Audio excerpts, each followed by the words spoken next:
My name is Vivian Underwood Hermsen. My parents is Gus and Mary Underwood.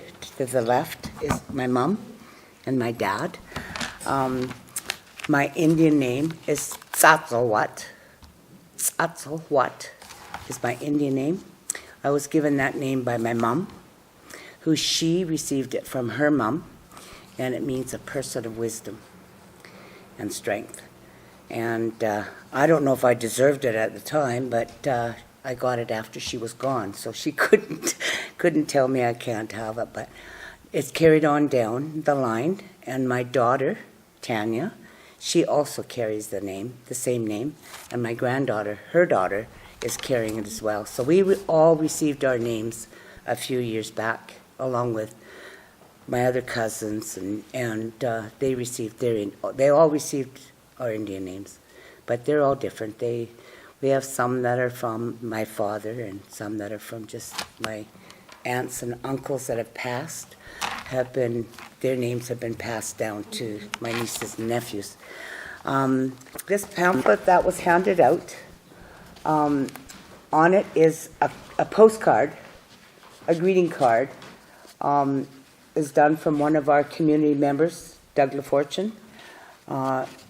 It was just to show that the accomplishments that happens in our community, and he is one of a well-known with his postcards, his art. His brothers are with the carvings. You'll see carvings like the totem that's at the Thrifty Foods in Saanich. There's a totem in the hospital. There's signs on the side of the road in Central Saanich. That's all done by carving. That's all done by Doug LaFortune, the LaFortune family. And so it was just to show the what is accomplished by our people in our own community. And so I just wanted to say that's what those cards are, and those are yours to keep as just a memento. But this was done. And it was done several years ago. But I was so nervous I didn't know if I could do this. So I just thought, okay, I'm going to copy this. And I'll just go along with whatever they said.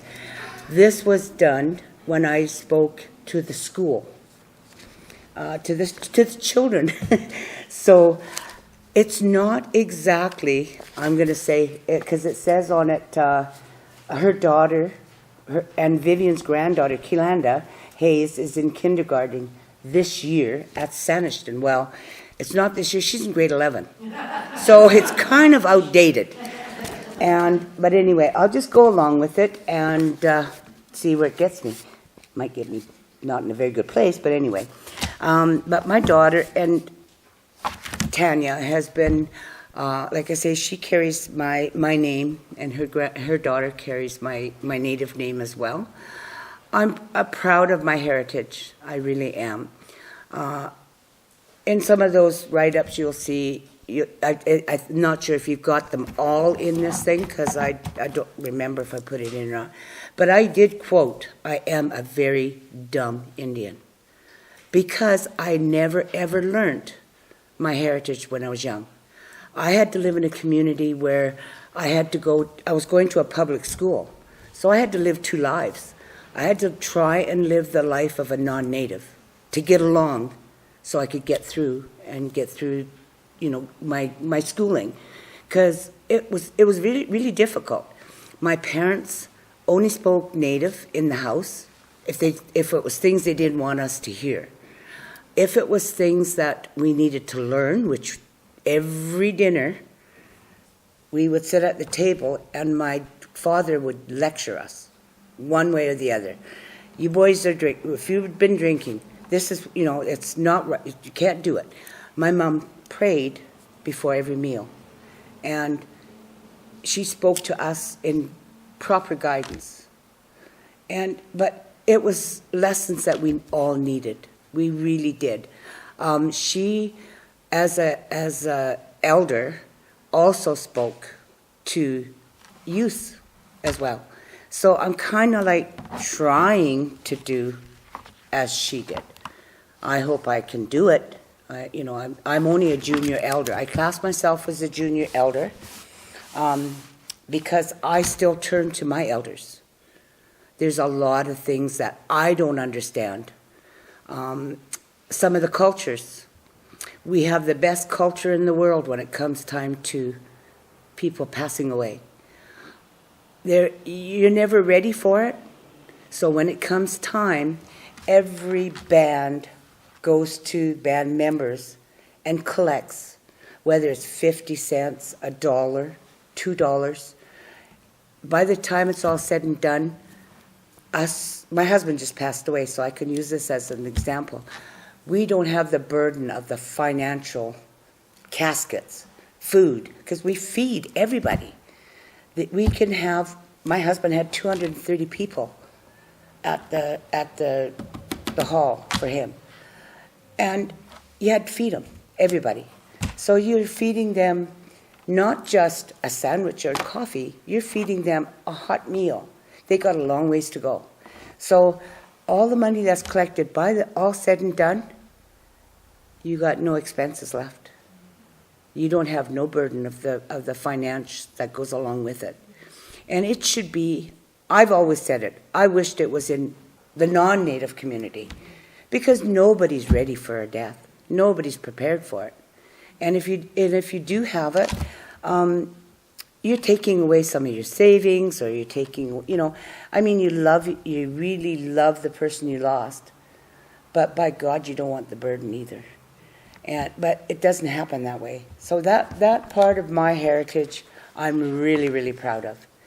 And there's a lot of other things that, but I'm not here to speak about my heritage. I'm here to talk about my schooling, my past, my community, and a part of how when I was growing up, we had to walk to school, to Sanderson School, which was 2 miles away. We didn't have a bus, and you just walked. And we did. We walked. And then as we grew up, we had to leave home and go with our parents. They went down south. They went picking apples. They went picking cherries. They went picked hops, so that they could get money to put clothes on us new clothes on us to go to school. We all got one new outfit to go to school a year, and that was part of it. And enough to pay for our food for the winter. We would go down, pick apples and orange apples, mostly apples, and cherries, and the two that made us really sick because we ate so much of it. But anyway, and strawberries. We really made the rounds, but we made enough money to survive through the hard times through the winter. My dad was injured. In those pamphlets, you'll see he was injured when we were really young. He was crushed by a log, and they had to take all his muscles out of his legs, the other way around. They took it all out of his arms, both arms. So he ended up like this, and they put it in his legs so he could walk. So he had trouble walking, but he walked, and so he made it very difficult for him to work. So he took on tractor work. He did custom work. He did work for the municipality. He had a grade 2 education, but he had a grade university up here. He made enough money to put food on our table. We were not a small family. There was 9 girls, 5 boys, my granny, my mom, my dad.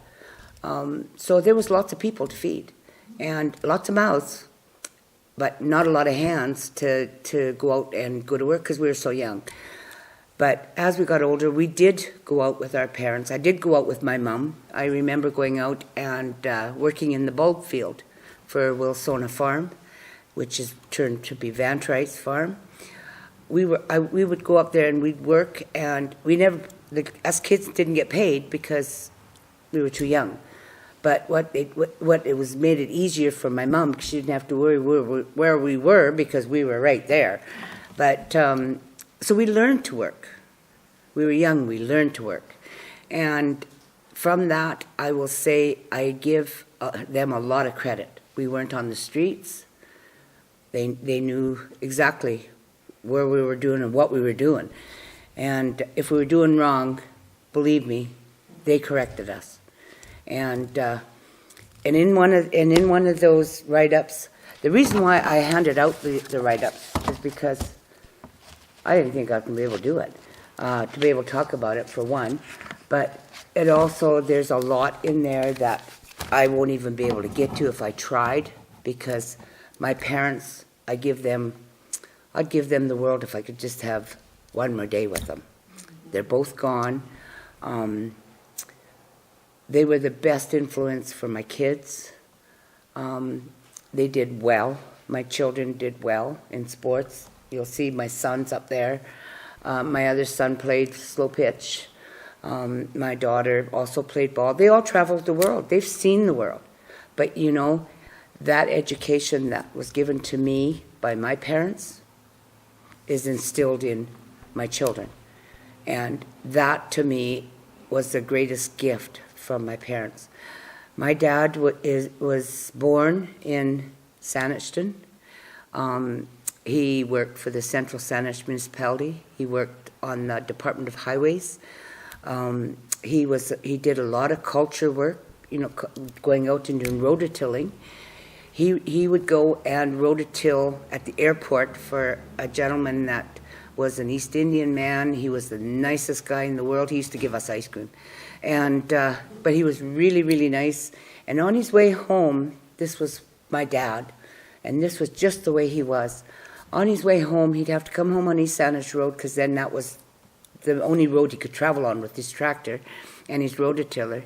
If he saw somebody that was out in their yard turning the ground over, he would pull his tractor in there, whip through it, do four good turns of dirt, and drive away. He never stopped to wait to find out who they were, what they were going to do there, but if that was good enough for them to plant their garden. He was a man that never questioned. He was the first one there to help. And my mom was born in Duncan, and her maiden name was Elliot, and she went to residential school because they took her out of the public school. They said that because she was Native, that there's going to be no Natives in the school. You have to find a school. Well, they couldn't find a school for her. So she was out of school for a year and a half till they found a school. Then they found a school that would take Native children, and she went to it. They only took her there for a year. I think it's a year. It's in the write-up. And they took her out of there too, because they decided it was going to be all public. But she's not public. She's a Native. So they moved her to she went to the residential school in Port Alberni. By the time she got there, she was 16 years old. So she lost a lot of years. But she did manage to get to grade 8, and then married my dad. But my dad also went to the residential school for the male residents, but he didn't last very long. He only lasted a couple of years, so he got grade 2. So now here's two people with a grade 2 education and one with a grade 8 education that raised these 15 children and got them to where they are today. They are, like the write-up says, they were monarchs. And that was the best description you can describe for a parent raising all these children, because they were a good influence for us, but they also were a good influence for the community. My mother had a campground, and she used to get the guys off the ferry, to get all the cars off the ferry late night, and they'd come off the ferry, the last ferry, which is 9 o'clock, arrives here at 11, and I lived next door in a double wide. And I heard all these blah, blah, and I couldn't figure out what the hell it was, so I got up and I ran out my door. It was a motorcycle group, the Hells Angels, were coming for a place to park. It was raining really, really hard. And I said to John, "Wake up, hon, wake up." And he said, "What's the matter?" And I said, "You got to get up." And he says, "Why?" I said, "There's a bunch of guys over at Mom's. They're all on motorcycles." So he got up and he looked. By the time he got out of bed and came to the window to look, they were all in my mom's house, all 19 of them. And She put them up in her basement of her house because it was raining so hard. She was a widow by herself. She was 73 years old, and she took all these guys in and put them in the basement because it was raining. So I got over there, and needless to say, Vivian was not a happy camper. I get over there and I said, Mom, what are you doing? She said, they can't sleep outside, it's too cold, it's wet. And I said, Mom, I said, they're a motorcycle group. She says, no, they're people. And you know, that is so true. You can't judge anybody by what they have, what they look like. You could be, like I just said yesterday to a gentleman that came to our house, you don't judge you don't judge the parents if the children have gone wrong. You don't judge the children if the parents have gone wrong. It's something that happens. And Lord willing, my children have gone in the right direction, and I want to be judged in the right way. So when my children went to school, they all went through Sanderson School. They went through Mount Newton School. Of course, the oldest one didn't make it very far, but the middle one, Gary, he went right through Sanderson. He went through Mount Newton, and then he went through Stellies. And then Tanya did exactly the same. But they both, the other two graduated. So, you know, it's a tough road for these kids. They had to live in a society where my children were, well, you can see, they're fair. They're not, because my husband was Dutch. And my husband, I don't know how many of you remember the janitor at Royal Oak School. Well, my husband's father was a janitor at Royal Oak School. Then he went from Royal Oak School and went to Mount Newton and was a janitor at Mount Newton. And I ended up marrying his son. But anyway, my husband being Dutch and me being native, we got sort of filtered down, you can say, and we're not really, really dark, but we're not really, really fair. So we had to try and live in a situation where you got to live in the community that you're in, and you got to blend in. You got to make it work, but you can't turn your back on your people.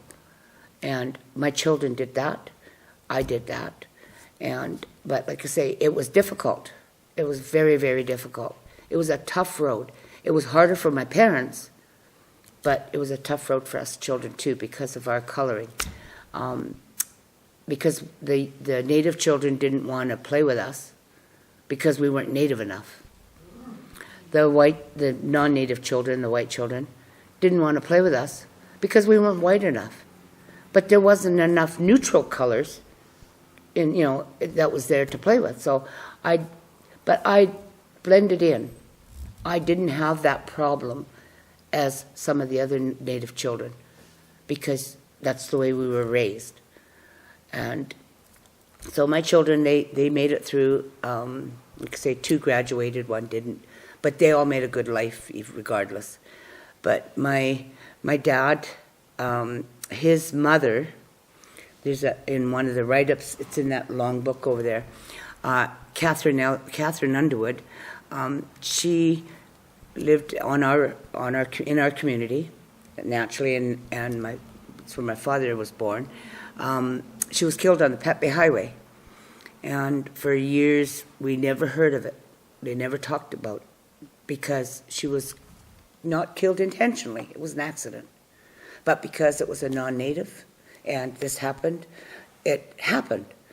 But they never talked about it, and then all of a sudden it shows up in the paper that she had, that she done. But we were so young we didn't know, and some of us weren't even born, so they never spoke of it. But being myself, like I say, I was too involved in sports to think about what was behind me, and what was behind me was my culture, because I wanted to make something for myself. And I felt if I want to make something for myself, I have to either take 1 step forward or take 2 steps back. So I took that step forward and I did sports. and sports was my life. And I took anything and everything my parents could afford to put me in, because that's the way it was, because they had other children other than me. And so you can see I was in sports. But going through school, in Sanishan Elementary, well, I forgot to say, I was born in Sydney Resthaven Hospital, which is, of course, not there anymore. And it was, like I say, it was a tough road. I could cry now thinking about it, but I'm not going to, but I'm going to be almost ready. To get through Sanishan Elementary School was my hardest. For some reason, the children were mean, very mean. They didn't want to play with me. Like I say, because I was not their color. So it was tough. It was really tough. But we did get through it. And I got through Sanishan. I participated in anything that was there. I did their sports. I did well in their sports. I went to Mount Newton. I fit in at Mount Newton only because when I got there, I knew a lot of people. And my brother Herman said, "Vivian, don't you worry. I'll protect you. Nobody's going to pick on you. You'll be all right." And so I got into Mount Newton. I wasn't afraid. I participated in their track. That was my favorite. Participated in their basketball. I did everything that I had to do. And I got rewarded for it. They were awarding out a citizenship award for the outstanding student in Mount Newton School. And it was given to me. And I received a gold watch from Mount Newton School. And my brother Gus had received it 10 years prior. And I received it from Bruce Gardner, or from Dorn. I think it was Ed Dorn. Yeah. And so I got the gold watch from Mount Newton. And then went on to Claremont. And again, I really enjoyed my sports, still carrying on my sports. I did the track and field. I excelled in the track and field. And I received a call saying that I was going to receive a medal for Canada for the outstanding Native athlete.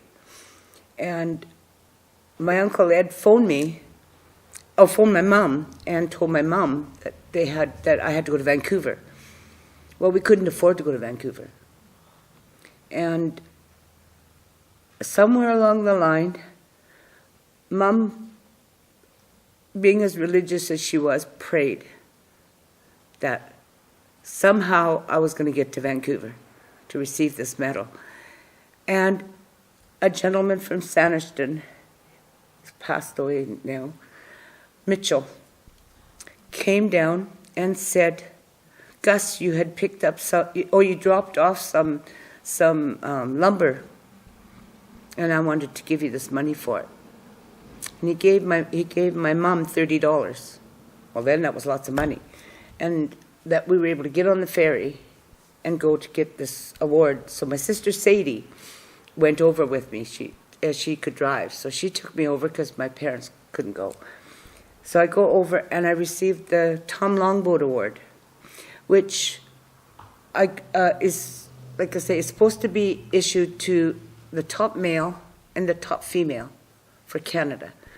But they decided, because of all my records and my achievements, that they were going to just give it to me. So I received it for that year. And we went over and got it, and I received it from Harry Jerome, who was the outstanding track athlete. He was and he was cute. He was nice looking. And then we went to, we'd gone to with Reggie. Reggie was inducted into the Hall of Fame, my younger brother. So we went. By this time now, I'm older.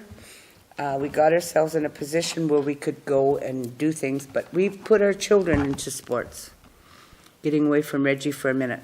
our children into sports. And they had the same problem, but got through it. It was not as hard. My son, John, he kind of fought his way through Mount Newton and then quit. But he fought his way not because he was Native, because he had the long hair. He had this, how do you want to say it, when you tell your children to go wash their face, they decide they don't want to do it, or you tell your children they got to get their hair cut, they don't want their hair cut. Well, this was John. His dad would take them for an ice cream while they knew they were going to get their hair cut. Or let's go for a drive, we'll go for a hot dog. Oh, they're going to get their hair cut. And Johnny got it figured out. And he didn't want an ice cream and he didn't want a hot dog. And as the time was going that he was refusing these, his hair was getting longer. Well, of course the guys picked on this kid with the long hair, this little girl. Well, Johnny was also strong, so he showed them he wasn't a girl. But anyway, he didn't make it all the way through Mount Newton. But he, like I say, it was a little bit tough, but like I said, it wasn't because of the fact he was Native. But they excelled. I'm proud of them. They've gone a long ways.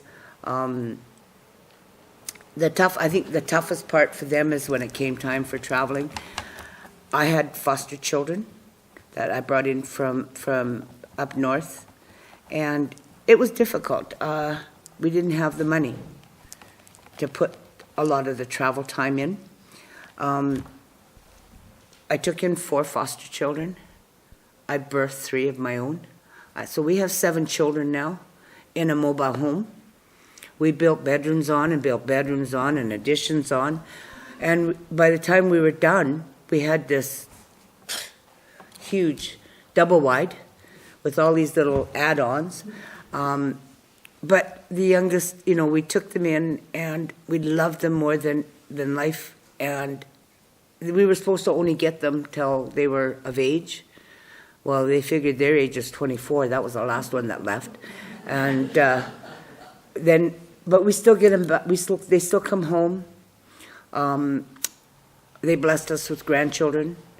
So, it was times were tough for us, taking it on, because we also turned down the human resources money.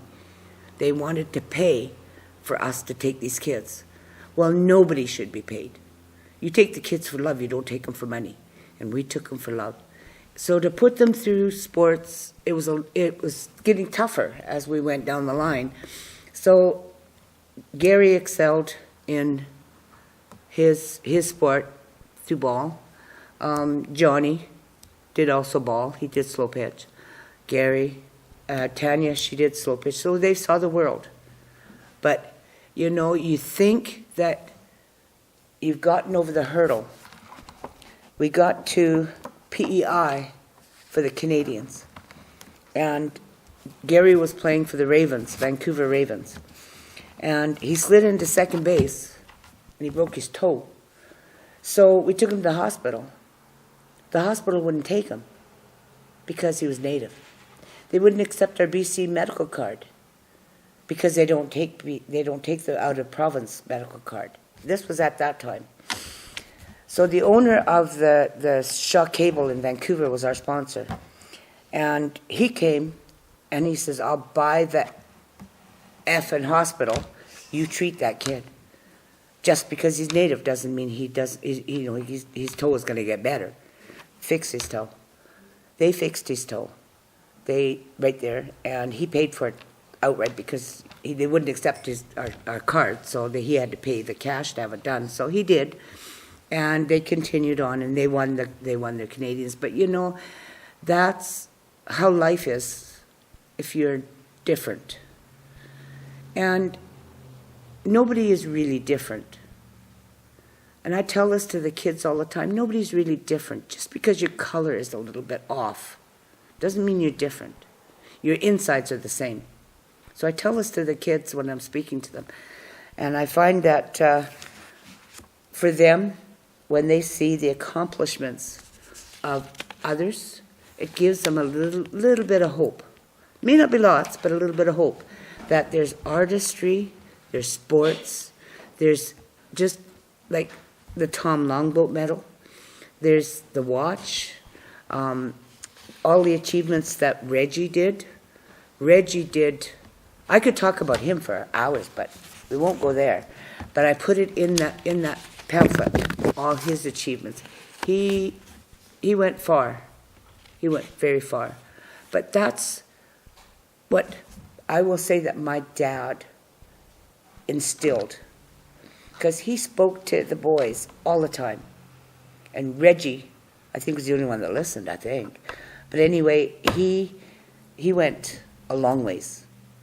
And I think he just retired from ball not that long ago because he was still playing with the seniors.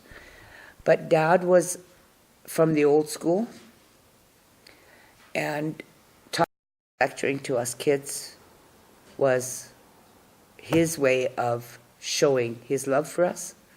Because even when he disciplined us, he still disciplined us in a way that he was teaching us something. I don't recall ever in my life that he ever raised his hand to us. No belts, no sticks, he chased my brother around a car because he locked the keys in there, but he never raised a hand to him. But, it's, like I say, Dad's influence as an elder was not just for us kids. He spoke to other children in the community. And my mom was the same.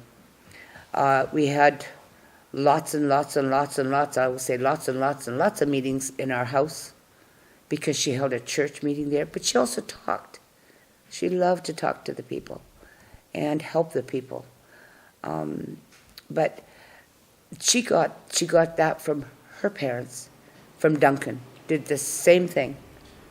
And my dad did the same thing from his mom, because his dad died quite a bit, before, when he was still growing up. So he was basically raised just by his mom, my dad was. So she was a really good influence on the community as well. And she, like say, in there you'll see that in one of the write-ups that she would go from house to house, clean houses and iron the clothes and that kind of stuff, because she didn't have anything else. She was another one with no education. She didn't even have didn't even attend to start to school. She just couldn't. She had to raise her children. So she raised, I think it was 5 boys and 1 girl, and my dad was one, and they built boats and did odd jobs, and that was his way of making their living, helping their living. My dad's brother, also there was a fisherman. They built boats, and I think in one of them, I'm not sure if it's in this write-up or if it's in that write-up over there, Ed Underwood was our chief. That was my dad's brother.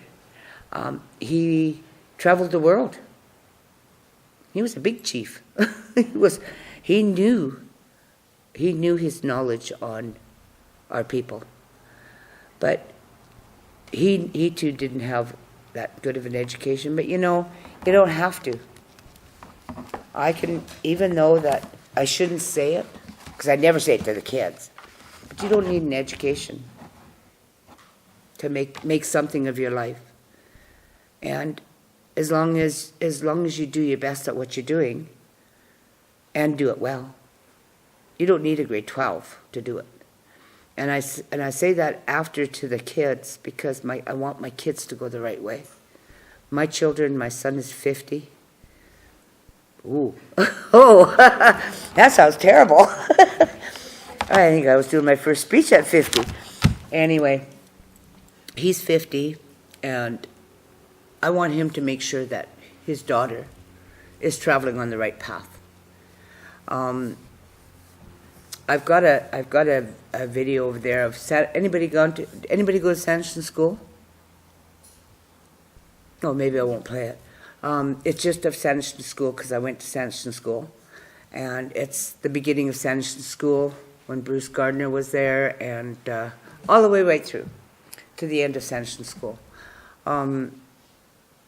And there was just, because I didn't know how to go about to do, I didn't know how to go about to do this. I really honestly didn't. But as far as the write-ups, I've got a brief, I can go over there, right? Sure you can. You can do anything you want. I do anything I want, but I've got to do this first. Let me straight. I just want a quick explanation. So if you just, when you go through and you want to look, take a look and see, I'm just going to give you a brief explanation to what's what, who's who. I did write on it. When I received the Citizenship Award, that's this one. This lady here is my three greats. She's Chief Seattle, related through my mom, through the Duwamish tribe. My mom was a Duwamish member through her great grandfather. So his great grandfather. I may be quoting that wrong, but anyway, she's related. Chief Seattle was related to us through my mom. So that's a picture of Chief Seattle. This was a picture of my mother. Bless her soul, she was absolutely the most wonderful woman you could ever meet. That's my mom. This is a picture of my father-in-law. That's Aloysius Hermsen. They called him Louis Hermsen. He was a janitor at Royal Oak School. Then he went to Mount Newton School. He was a janitor at Mount Newton School. And that's how I met my husband. He threw chalk at me while I was sitting outside. And when his son came to pick him up, I met his son. Then I married his son. Anyway, that's it. Then this was just to show some of the culture that's in our community. That's done, that one, and that's on your postcards, and that's done by Doug LaPorte. And then this is the medal from the Tom Law Code. Is this one here? And this is my dad. And Arthur Mays was a columnist. You say that, columnist? A writer for the Times columnist. But it wasn't Times columnist then, I think it was the Times. And he came out and he interviewed our family. It was a real experience because he came, and we thought it was like the King of England coming. Because he was so gentle, so nice, so calm, and he just made himself at home. Sat down and made himself at home. But anyway, I tried to copy it. This is just a copy because I can't do the original because the original is so old. And the paper is getting, yeah, you know what happens when you get old? Yeah. That's what the paper is. It's not good paper yet. Yeah, it got all wrinkled. Anyway, and that's just the way that was done for when it was easy to speak of my people. So when I did the speech to the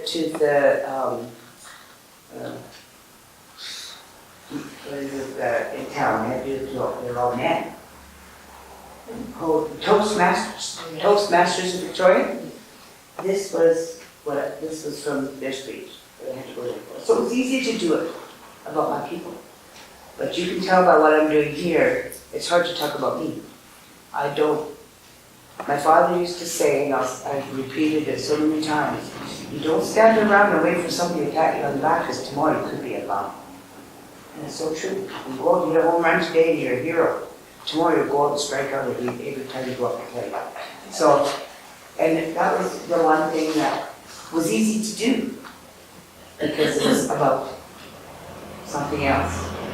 So that's a fact. This one is a picture of when the kids were walking to Sanderson School.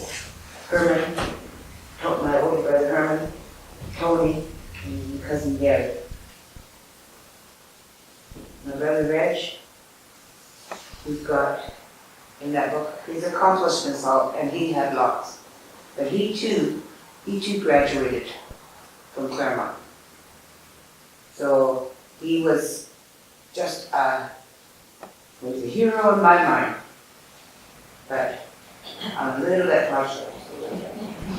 And this was my son Gary. He too was into sports.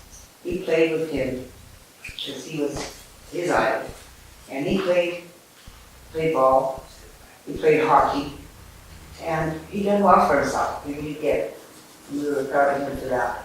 And he is here playing hockey, and his write-ups on him. I only took a few out of his scrapbook, because I did a scrapbook for them too, and for him too.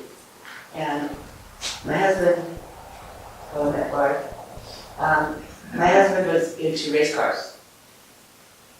To me, it was the worst thing he ever did, but anyway, it was the costliest. It was fun. It was like burning money. Throwing in the fire, because he put a motor in the car, took it out for a test run, and blew it in turn 2.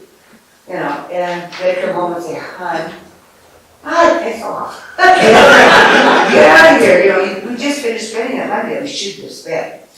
Putting that thing on the track so you could race for $3 and get a check. You know, because we still got that check. We got one for 8 cents. Herm still got it. Yeah, Herm still got that check. But anyway, my husband's here, my brother Herman, Larry, and George. They were our mechanics. Those two, and Herman was our driver. We were the owners of the car. I wish we weren't. Anyway, there was just in these books here, we won't have time, this is what I'm saying. We don't have time, and it's to do because it's just of my people. It's not of the school, but of Mount Newton. But it's got the history of our community. So that I didn't want to go into that because it's not what I was here for. I was here for the school. But that's okay. I don't have all the records for the school, Mountain School, Sasha School, because it was something I was got to get through. As difficult as it was sometimes, I was glad to get through it. So my recollection of a lot of it is not all there, maybe this much. But I'm proud of where I got, put it that way. Proud of where I got. Sanderson School was, to me, like I say, was the hardest of all. But Mount Newton, Claremont was awesome. I got through that with a breeze. Even with my grades were great. My track was good. Heather Woods, I could have choked. She would have beat me all the time on the big high. But she beat me all the time, but she gave me a good run for my money. And then there's Reggie, like I say, because he went to Claremont as well. That's one of the reasons why I really involved him, because he graduated Claremont. He did very well. He done very well for himself. He too, I don't know if he will be able to, he'd probably be the same as I am, because of the fact that we weren't, how do you put it now? We weren't people that kept notes or remembered things from school or the class, because they were so busy trying to get us ahead. Keep going. Work hard. That was one thing, that was my parents. You work hard. You're going to get somewhere if you work hard. Never look back at the wrongdoings that's happened. Keep going. And so some of the things, like I say, I don't even remember. Because I remember my track. I remember, going to a track tournament. Claremont School, when I caught the bus that I got off, I remember even just being so excited because I was getting there, because I got that far. But I'm not. It's hard for me to remember back, really is. And it's even harder because, I'll be honest, I had some other problems when I was younger, but then I got shingles and it affected my memory. I got it so bad. And I still am suffering with it to this day, with ring in my hands, because it affected my nerves and my fingers in my hand. So it's still, and in the back of my head, it was just horrendous, horrible. But, so some of the memory is, but it's okay, I remember the best. Yeah. I remember what I needed to remember, so maybe that's bad, maybe that's good. Anyway, and then this red book, I did this years and years and years ago, but it says right on it, it was a keepsake for my children. I put it away in hook chest, and I didn't want my children to see it. I didn't want my children to see it because I didn't want my children to think that, oh, Mom was an athlete, she wanted us to do this, or she wanted us to do that. We should do this, or we should do that, because Mom did. But you know what? I wanted them to walk in their own shoes, not mine.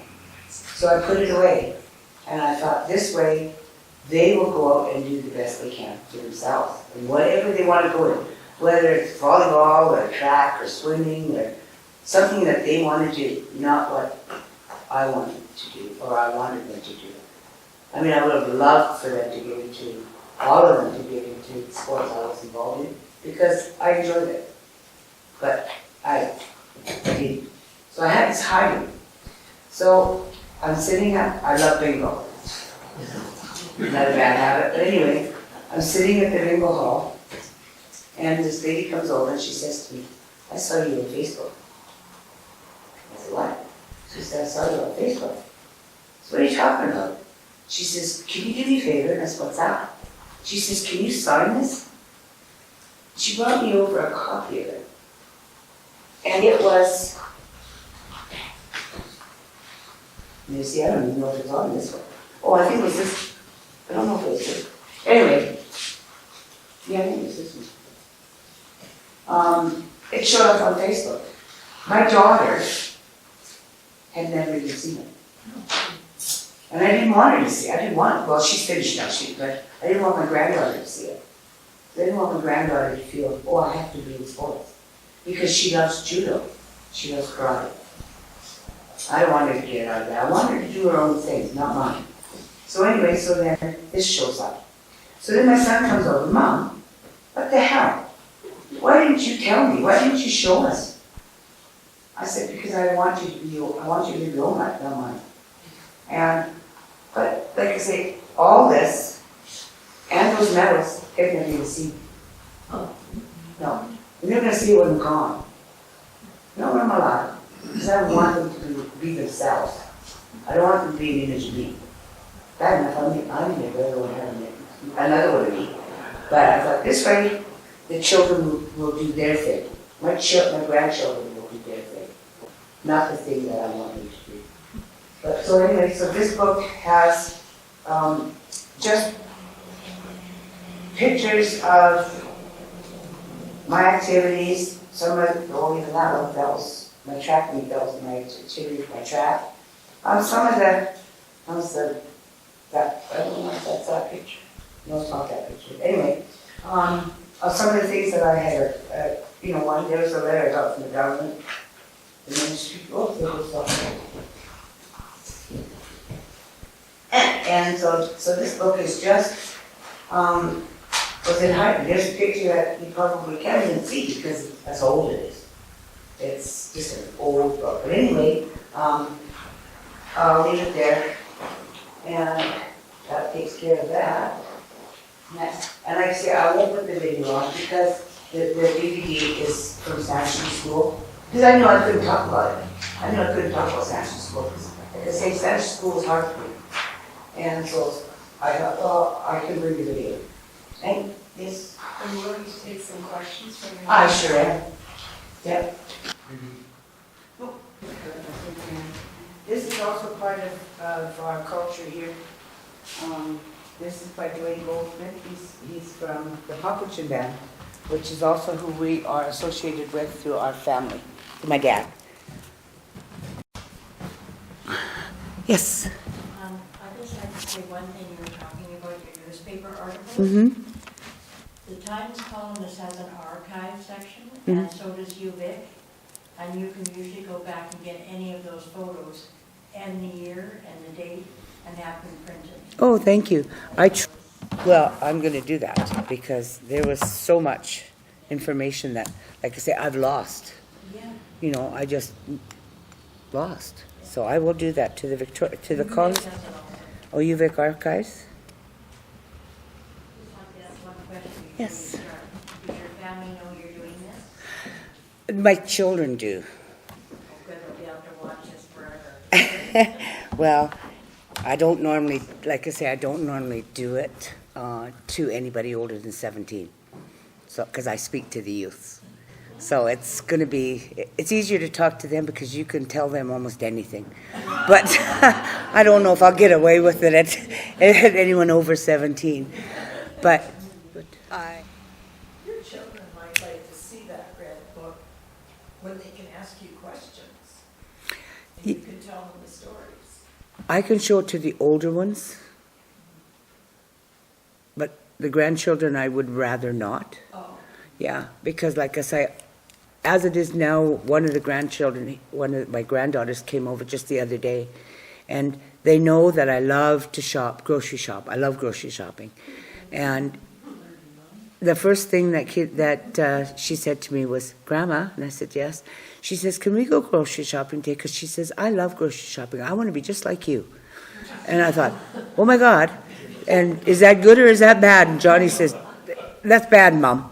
And, you know, but then I worry because I want to be a good influence for my children, my grandchildren, but I don't want them to feel that they have to be like Grandma because they have their own lives. But I will, like I say, the older ones I will show them because now it's out in the open. questions and Yes. you're the only one who answers. Yes, that's true. And I can answer them while I'm here. Not yell at them from. No, I hope this way. I hope this way, not that way. Yeah, no, yes, I will be showing them. But I'll probably, it will be still another week or so away. Because I do have one more speech I got to do to the youth. And after I'm finished with it, then I'm going up to Parksville.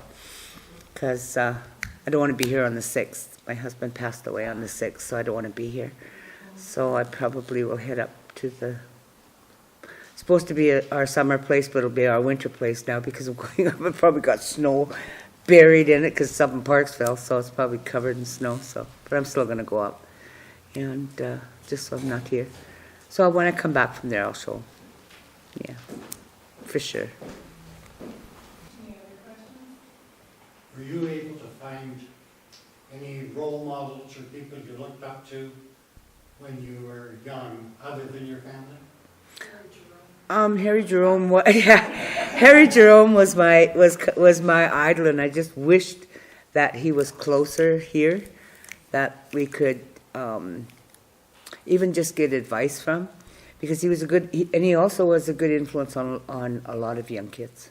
He spoke to a lot of young athletes as well. He was just a good man. But no, he was my idol. Yeah, he was, and he was cute.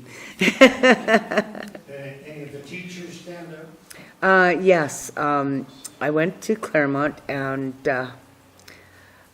Joseph Lott, he backed me in an issue that was almost a newspaper police issue. I'm not going to use names. This insurance company came up to the school, and they wanted somebody to come in and do like how they used to send out students to the different businesses as an educational experience, and what did they call it? Work experience? Yeah, work experience. So at the time, I was taking secretarial, and he sent me, because I was just under an A by, I think it was 3 points or something. I missed an A. But anyway, he sent me. And I got there, and God be my witness, and Lord help me, I got there, and He said, I don't need you today. We're okay. And not to come back. And Mr. Lott went down there with me. And I was let go because I was Native. They didn't take me. And he said, don't ever come back to our school and ask for any students. So he was on my side. And that, I remember, I wish I had,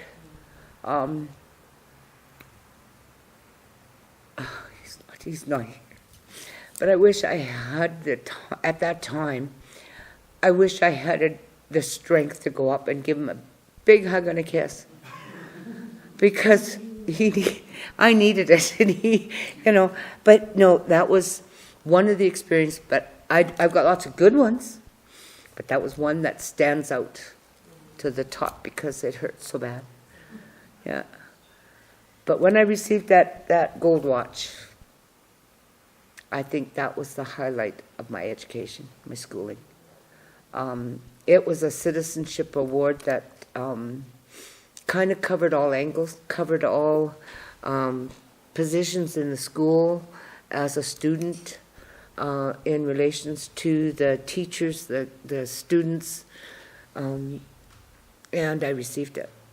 And I think that was my highlight, because even though I thought at the time, I was shocked because I didn't think I deserved it, for one. And I think I even told them, and at that time, I was, like I say, I was in grade 10. And, but I think that would be my highlight. Yeah. Oh, thank you. Thank you.